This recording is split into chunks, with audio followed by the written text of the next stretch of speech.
শীত পড়তে না পড়তেই পা ফাটছে,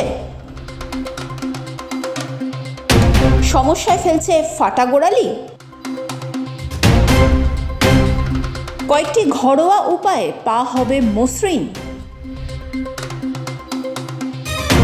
শীত পড়তে না পড়তেই শুরু হয়ে যায় পা ফাটার সমস্যা। পা ফাটা থেকে মুক্তি পেতে অনেকেই পায়ে ফুট ক্রিম বা পেট্রোলিয়াম জেলি ব্যবহার করে থাকেন। শুধু পা ধুয়ে ক্রিম মাখলেই অনেক সময় পা ফাটার সমস্যা থেকে মুক্তি নাও মিলতে পারে। এই সমস্যা থেকে মুক্তি পেতে মেনে চলতে হবে বিশেষ ঘরোয়া কয়েকটি উপায়। ময়শ্চারাইজার ব্যবহারের আগে পা গরম জলে ডুবিয়ে রাখুন। এবার কোনো স্ক্রাবার বা পামিস স্টোন দিয়ে ভালো করে ঘষে ঘষে স্ক্রাব করে নিন। এতে পায়ের ত্বকে জমে থাকা ময়লা উঠে যাবে। পরে পা মুছে লাগিয়ে নিন নারকেল তেল, অলিভ অয়েল অথবা পেট্রোলিয়াম জেলি।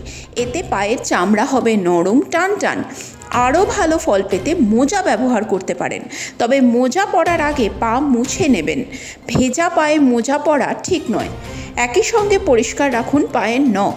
এই বিশেষ কয়েকটি উপায় মেনে চললে অল্প দিনেই আপনার পায়ের ত্বক হবে মসৃণ ও চকচকে।